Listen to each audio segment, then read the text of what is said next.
நம்ம இப்போ சில நேம் உங்கள்கிட்ட நான் சொல்றேன், அவங்களை பத்தி டக்குன்னு என்ன தோணுதோ அதை பத்தி நீங்க சொன்னா நல்லா இருக்குங்க. இசைஞானி இளையராஜா சார். இசை சார் வந்து இந்த படத்துக்குள்ள வந்து பிறகு எப்படி சார் இந்த படம் வந்து கண்டிப்பா அடுத்த ஒரு தளத்துக்கு போயிருச்சு அவர் உள்ள வந்ததுக்கு அப்புறம். ஏன்னா நம்ம நம்ம எதனா ஷூட்டிங்ல இல்ல அதுக்கப்புறமா எதனா தவறு செஞ்சா கூட அதை மறைக்கிறதுக்கு ஒரு மிகப்பெரிய சக்தி இருக்கு அப்படிங்கிற ஒரு பெரிய நம்பிக்கை வந்துச்சு. ஆனா அந்த நம்பிக்கையே வந்து எந்த தவறும் இல்லாம எடுக்க வச்சிருச்சுன்னு கூட சொல்லலாம். ஒரு நல்ல சீனை நல்லதா ஷூட் பண்ணிட்டு போயிட்டா அதை சூப்பரா மாத்துறதுக்கான எல்லா விஷயமும் எல்லா மேஜிக்கும் வந்து அவர்கிட்ட இருக்கு. அது நடந்தது இந்த படத்துல. அதுவும் சார் வந்து நடிப்பை மென்ஷன் பண்ணி நல்லா நடிச்சிருக்கான் அப்படின்னு அந்த அந்த ஒரு வார்த்தை போதுமே, அது அது வேற எந்த கிரெடிட்டும் வேணாம். ரொம்ப ரொம்ப கிட்ட பிரமரிசி அவ்வளவுதான், வேற ஒண்ணுமே வேணாம் சார். எனக்கு ரெண்டாவது படம் கண்டினியூஸா வந்து ராஜா சார் மியூசிக்ல நான் நடிக்கிறேன். அதுவே ரொம்ப சந்தோஷமான விஷயம். ஏன்னா மியூசிக் போடும்போது என் மூஞ்சியெல்லாம் அவர் பார்த்துருப்பாரு, என் பர்ஃபார்மன்ஸ் எல்லாம் அவர் பார்த்துருப்பாரு அப்படிங்கிறது அது நினைக்கும் போதே வந்து ஒரு சந்தோஷமான ஒரு இது. இந்த படத்துல வந்து ராஜா சாரே வந்து கூப்பிட்டாரு என்ன, கூப்பிட்டியா அப்படின்னு. ஸோ அவரை போய் மீட் பண்ணும்போது ரொம்ப ரொம்ப பாராட்டினாரு. 2 மணி நேரம் என் கூட வந்து உட்காந்து பேசினாரு. அது ரொம்ப பெருமையான ஒரு இது, மறக்க முடியாத ஒரு தருணமாகும். அது பயங்கரமான பாராட்டு சார். அதையும் நான் இந்த இடத்துல அவர் சொன்ன முக்கியமான விஷயத்த நான் இந்த இடத்துல பதிவு பண்ணணும்னு நினைக்கிறேன். சாருக்கு அதை வேண்டுகோளாகவும் நான் வந்து வைக்கிறேன். இளையராஜா சார் என்ன சொன்னாங்கன்னா, நீ ரொம்ப சூப்பரான ஒரு நடிகன், நீங்க உங்க நடிப்பை வந்து இந்த தலைமுறையோட உற்றாதீங்க, நீங்க ஒரு ஆக்டிங் ஸ்கூல் ஆரம்பிச்சு நடிப்பை வந்து இளைஞர்களுக்கு வந்து சொல்லிக் கொடுங்க. ஏன்னா ஒரு சில அந்த கை தேர்ந்த நடிப்பெல்லாம் வந்து உங்ககிட்ட இருக்கு, அவ்வளோ பிரமாதமா பண்றீங்க அப்படின்னு சார் கிட்ட சொன்னாங்க. தாங்கள் சேகர் வந்து யூடியூப்ல நிறைய முதல்ல அவரோட வீடியோஸ் வந்து நிறைய பார்த்துருக்கு. நேர்ல பார்க்கும் போதும் அவரு சொல்லி கொடுக்கும் போதும் ஒரு மிகப்பெரிய கலைஞனா இருக்காரு. ஒரு ஒரு தெருக்கூத்து என்சைக்ளோபீடியா. நீங்க அவருக்கு தெரியாத கதைகள் இல்ல, தெரியாத பாட்டு கிடையாது. அது எல்லாத்தையும் அவ்வளோ கிரேஸ்ஃபுல்லா அவர் ஆடுற அந்த அழகு இருக்குல்ல, அந்த அழகு வந்து எனக்கு சொல்லும் போதே எனக்கு என்னவோ பண்ணுது. அந்த அளவுக்கு அழகாடுவார். நீங்க தயவு செஞ்சு இதை பாக்குறவங்க வந்து யூடியூப்ல போயிட்டு தாங்கள் சேகர் தெருக்கூத்துன்னு போட்டு பாருங்க. அவர் பெண் வேஷம் கட்டி ஆடுறது வந்து அப்படி ஒரு அழகு. எங்களுக்கு சொல்லி கொடுக்கும் போதே நம்ம எல்லாத்தையும் மீறி மெய் மறந்து அவர் ரசிக்க ஆரம்பிச்சிருவோம். தெருக்கூத்துக்காக தன் வாழ்க்கையை முழுக்க முழுக்க அர்ப்பணிச்சுக்கிட்ட ஒரு கலைஞன், மகா கலைஞன், உண்மையான மகா கலைஞன் அவர் தான். இல்ல அவருக்கிட்ட எவ்வளவு ஒரு கரிஸ்மா இருக்குன்னா பார்த்துக்கிட்டே இருக்கலாம் அவரு. ஏன்னா அவர் அவ்வளவு அன்அசியூமிங்கா இருப்பார். உட்காந்துட்டு அன்அசியூமிங் அவர் பேசுற அவருடைய குரல், அவரு நடக்கிற விதம்.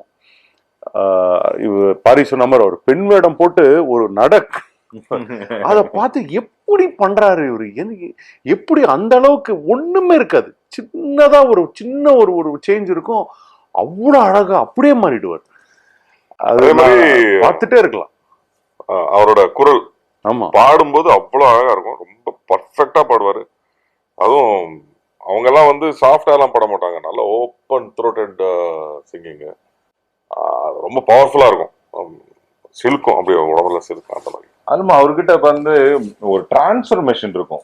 நார்மலா இருக்கும்போது நம்ம கிட்ட பேசவே மாட்டாரு.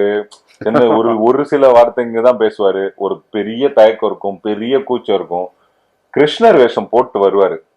வந்தாருன்னா அப்படியே நிஜமாலே நம்ம கிருஷ்ணரை இது வரைக்கும் பார்த்தது இல்லை, ஆனா நிஜமாலே ஒரு கிருஷ்ணரை பாக்குற மாதிரி இருக்கும். அதை கேரி ஓவர் பண்றது இருக்குல்ல, ஒரு வேஷம் போறது இல்லை, அந்த வேஷத்தை கேரி ஓவர் பண்றது வந்து அவ்வளவு அழகா இருக்கும். உள்ள தெருக்கூத்துக்குள்ள வந்துட்டாருன்னா அப்படி ஒரு கான்பிடன்ஸ் அவர்கிட்ட இருக்கும்.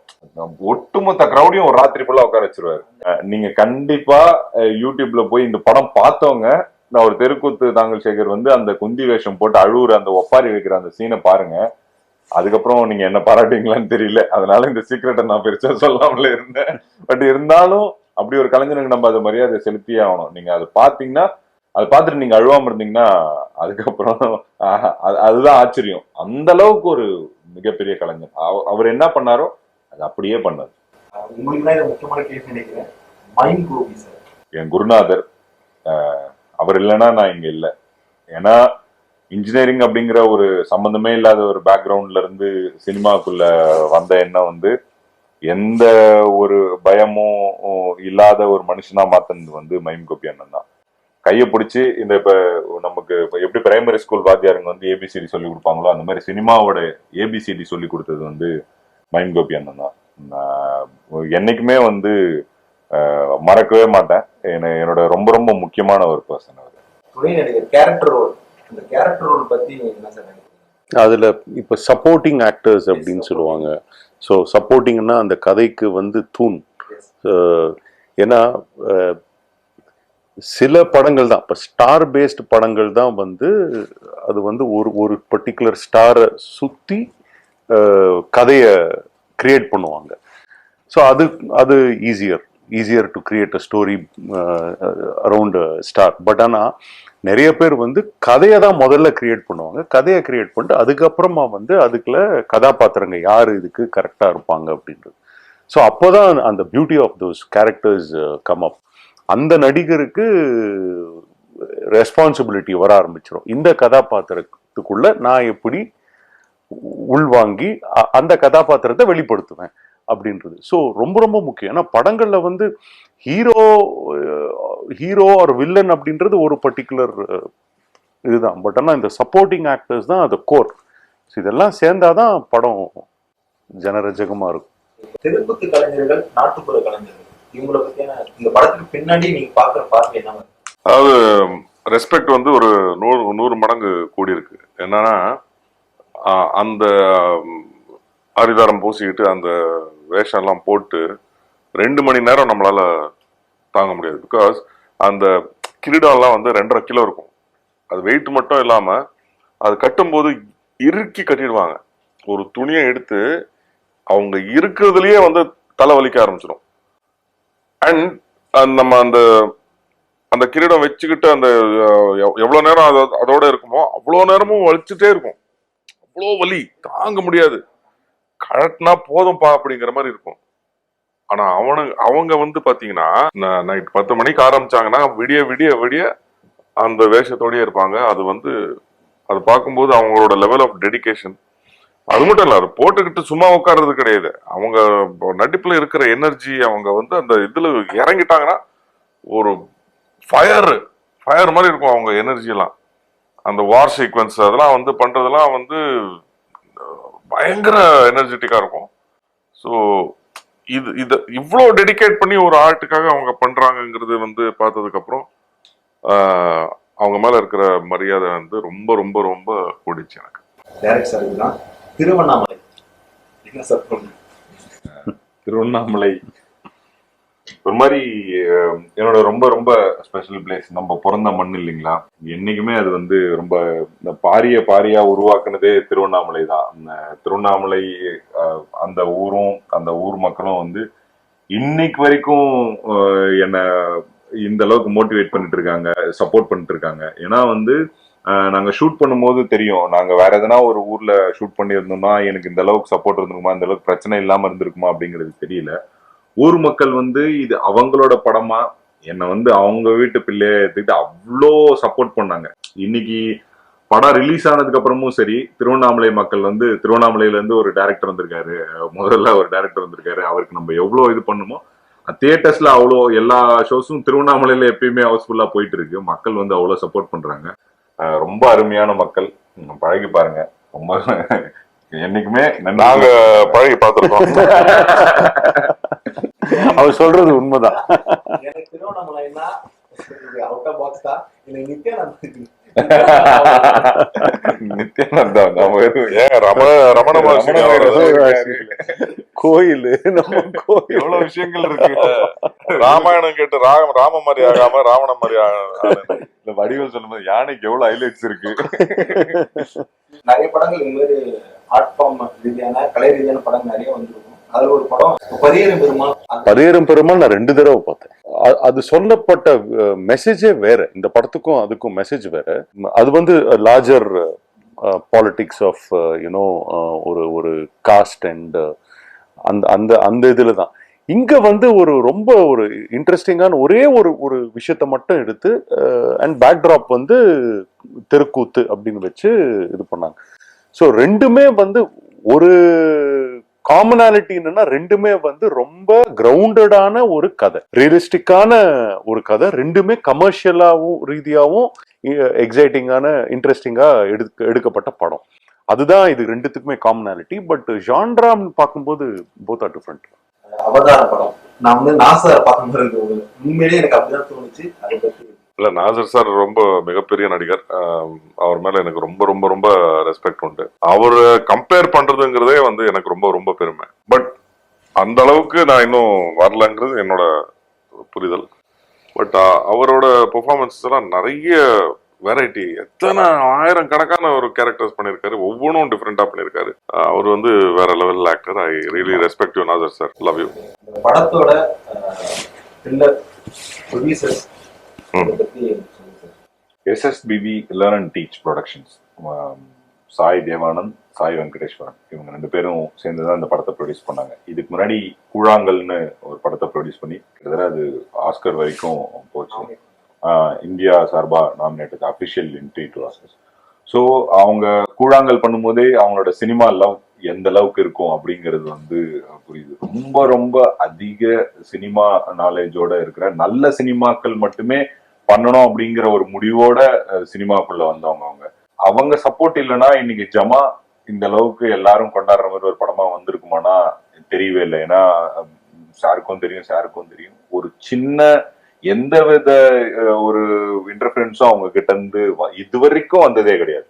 ஸ்டார்டிங் ஃப்ரம் ஸ்கிரிப்ட் கேட்டதுல இருந்து நான் லீடா பண்ணணும்னு சொன்னதுல இருந்து ஒரு நாள் கூட வேற யாருன்னா லீடா போலானும் அவங்க சொன்னது கிடையாது. இந்த டைலாக மாத்து, இந்த சீனை மாத்துன்னு அப்படின்னு எதுவுமே சொன்னது கிடையாது. ஷூட்டிங்ல வந்து ஒரு அரை மணி நேரம் 10 நிமிஷம் கூட அவங்க ஒரு பிரச்சனைனால ஷூட்டிங் நின்னது கிடையாது. அந்த அளவுக்கு எவ்வளவுக்கு எவ்வளவு சப்போர்ட்டிவா இருக்க முடியுமோ இருக்காங்க. இன்னைக்கு வரைக்குமே பொருளாதார ரீதியா என்ன ஆனாலும் பரவாயில்ல, நம்ம ஒரு நல்ல சினிமாவை மக்களுக்கு கொடுத்துருக்கோம் அப்படிங்கிற முழு திருப்தியோட இருக்கிறாங்க. பட் அப்படி இருக்கவங்க கிட்டதான் அந்த சக்சஸ் போய் சேரணும்னு நினைக்கிறேன் நான். ஏன்னா இன்னும் இந்த மாதிரி நிறைய படங்களை வந்து அவங்க மக்களுக்கு வந்து கொடுக்கணும். ஏன்னா நம்ம என்னதான் எவ்வளவு நம்ம சினிமாக்கு அர்ப்பணிப்பா ஒரு சில விஷயங்கள் பண்ணணும்னு நினைச்சாலும் எவ்வளவுக்கு எவ்வளவு பொருளாதாரம் போடுறோமோ, இட்ஸ் அன் பிசினஸ். எவ்வளவு இன்வெஸ்ட் பண்றோமோ அதுக்கு ஏத்த ப்ராஃபிட் திரும்ப வந்தாதான் திரும்ப இந்த பிசினஸ்குள்ள பண்ண முடியும். எவ்வளவு நாள் நம்ம அர்ப்பணிப்போட ஒரு கலைக்கு மட்டுமே ஒரு விஷயத்த பண்ணிட்டு இருக்க முடியும். சோ பெரிய படங்களை ஆதரிக்கிற அளவுக்கு நீங்க ஆதரிக்க வேணாம். ரொம்ப ஒரு சின்ன சப்போர்ட் அப்படி நீங்க கொடுத்தீங்கன்னா கூட இந்த படத்துக்கு அது ஒரு பெரிய ஹெல்ப்ஃபுல்லா இருக்கும். மக்கள் உள்ள வந்து பாத்துட்டாங்கன்னா கூழாங்கல் மாதிரியும் ஜமா மாதிரியும் இன்னும் ரொம்ப அழகான படைப்புகளை கொடுக்க வந்து தயாரா இருக்காங்க.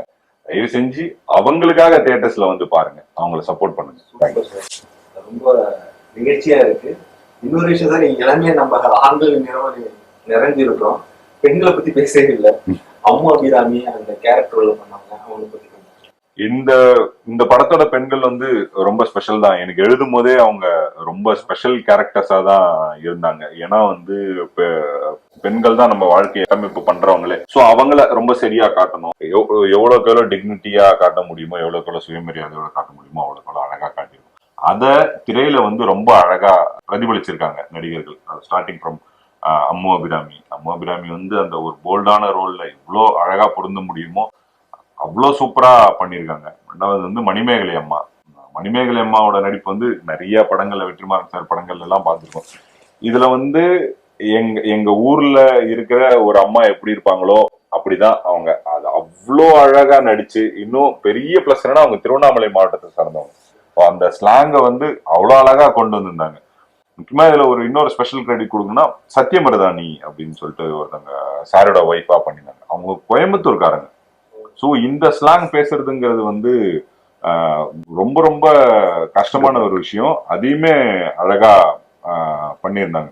அப்புறம் ரொம்ப சின்னதா பண்ணவங்க கூட ரொம்ப முக்கியமா உங்களை மாதிரி கை தேர்ந்தவங்க வந்து எங்க மாதிரி யங்ஸ்டருக்கு எந்த மாதிரி பதில் சொல்லுங்க.